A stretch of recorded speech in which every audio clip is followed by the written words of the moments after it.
ನಮಸ್ತೆ ಕರುನಾಡು.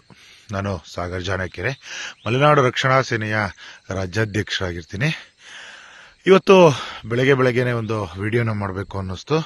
ಅದು ಸಹ ನಾನು ನಮ್ಮೂರಿನ ಗದ್ದೆ ಬೈಲಲ್ಲಿ, ಅಂದರೆ ಸುಮಾರು ಒಂದು 100 ಎಕರೆ ಗದ್ದೆ ಬೈಲಿದ್ದು.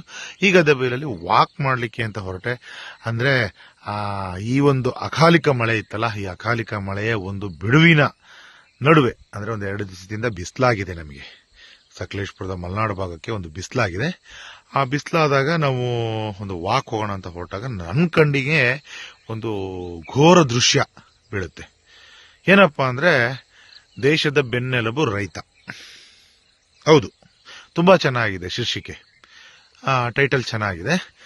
ಪ್ರತಿಯೊಬ್ಬ ರಾಜಕಾರಣಿನೂ ಆಗಲಿ, ಪ್ರತಿಯೊಬ್ಬರು ಯಾರೇ ಒಬ್ರು ಆಗಲಿ, ಎಲ್ಲರೂ ಸಹ ದೇಶದ ಬೆನ್ನೆಲುಬು ರೈತ ರೈತ ಅಂತ ಹೇಳಿ ಹೇಳಿ ಹೇಳಿ ರೈತರನ್ನ ಒಂದು ಗೌರವ ಕೊಡ್ತಾರೆ.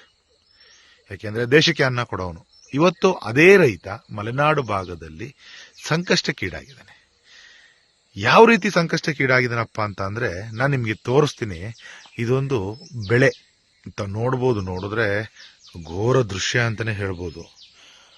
ಮೆಣಸಿನಕಾಯಿ, ನಮ್ಮ ಈ ಮಲೆನಾಡು ಭಾಗದಲ್ಲಿ ಬೆಳೆಯುವ ಮೆಣಸಿನಕಾಯಿ.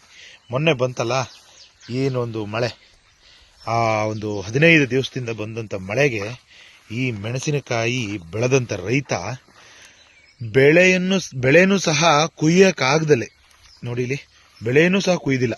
ಏನೋ ಮೆಣಸಿನಕಾಯಿ ಇತ್ತಲ್ವಾ, ಆ ಮೆಣಸಿನಕಾಯಿನೂ ಸಹ ಕುಯ್ದಿಲ್ಲ. ಹಾಗೆ ಅಂದ್ರೆ ಕುಯ್ದಿಲ್ಲ ಅಂದ್ರೆ ಕುಯ್ಯಕ್ ಆಗಲ್ಲ ಈ ಮಳೆನಲ್ಲಿ.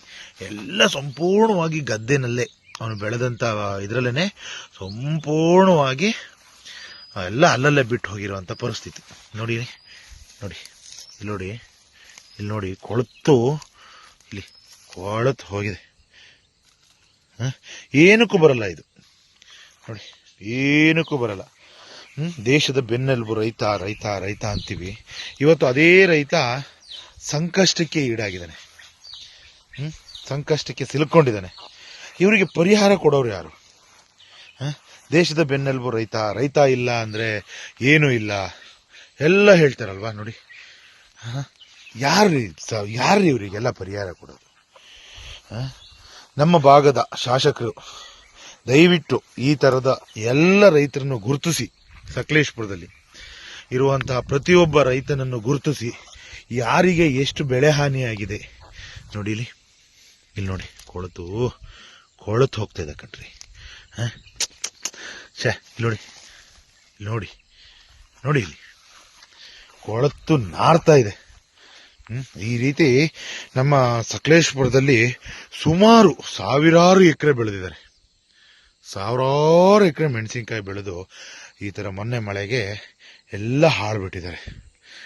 ಹೇಳ್ತಾ ಇದ್ದೆ, ನಮ್ಮ ಸಕಲೇಶಪುರದ ಶಾಸಕರು ಹಾಗೆ ಮಾನ್ಯ ಸರ್ಕಾರ ಇದನ್ನ ಗುರುತಿಸಿ, ಎಷ್ಟು ಯಾವ ರೈತರಿಗೆ ಈ ತರ ರೈತರೆಲ್ಲ ಸಂಕಷ್ಟಕ್ಕೆ ಸಿಲುಕಿದ್ದಾರೆ ಅವರನ್ನೆಲ್ಲ ಗುರುತಿಸಿ ದಯವಿಟ್ಟು ಅವರಿಗೆ ಒಂದು ಪ್ರೋತ್ಸಾಹ ಧನ ಮತ್ತೆ ಇದಕ್ಕೆ ಒಂದು ಬೆಳೆ ಪರಿಹಾರ ಏನಾದ್ರೂ ಒಂದು ಮಾಡಿಕೊಟ್ರೆ ಮುಂದಿನ ಸರಿ ರೈತ ಧೈರ್ಯ ಮಾಡ್ತಾನೆ, ಬೆಳೆ ಬೆಳಿಲಿಕ್ಕೆ ಧೈರ್ಯ ಮಾಡ್ತಾನೆ. ಇಲ್ಲ ಅಂದ್ರೆ ರೈತರೆಲ್ಲ ನಾವು ಬೆಳೆನ ಬೆಳಿಲಿಲ್ಲ, ಈ ತರ ತರಕಾರಿಗಳನ್ನು ಬೆಳಿಲಿಲ್ಲ, ಸರ್ಕಾರಗಳು ಅವರಿಗೆ ಪ್ರೋತ್ಸಾಹ ಕೊಡ್ಲಿಲ್ಲ ಅಂದ್ರೆ ನಾವು ಮಣ್ಣೆ ತಿನ್ಬೇಕಾಗತ್ತೆ ರೀ. ಏನು ಬೆಳ್ಕೊಂಡು ತಿನ್ನಕ್ಕಾಗಲ್ಲ.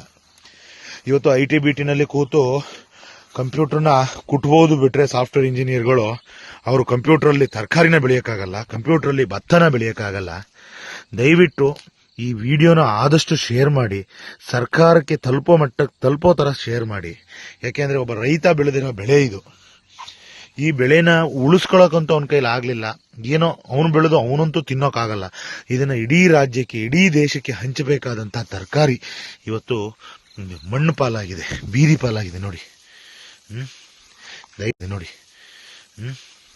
ದಯವಿಟ್ಟು ನಾನು ಮನವಿನ ಮಾಡ್ಕೋತೀನಿ, ನಮ್ಮ ಸ್ಥಳೀಯ ಶಾಸಕರ ಹತ್ರ ಮನವಿನ ಮಾಡ್ಕೋತೀನಿ.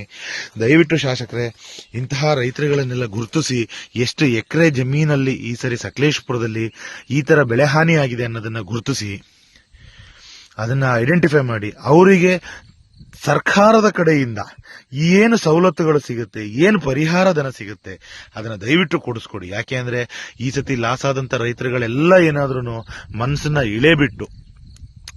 ಕೆಳಗ್ ಬಿಟ್ಟು ಮುಂದಿನ ದಿನಗಳಲ್ಲಿ ಏನಾದ್ರೂ ರೈತರುಗಳು ತರಕಾರಿನ ಬೆಳಿಲಿಕ್ಕೆ ಹೋಗಲಿಲ್ಲ, ಭತ್ತನ ಬೆಳಿಲಿಕ್ಕೆ ಹೊರಡಲಿಲ್ಲ ಅಂದ್ರೆ ನಾವೆಲ್ಲರೂ ಸಹ ಹೊಟ್ಟೆಗೆ ಮಣ್ಣನ್ನು ತಿನ್ನಬೇಕಾಗುತ್ತೆ. ಇದು ನನ್ನ ಕಳಕಳಿಯ ಮನವಿ.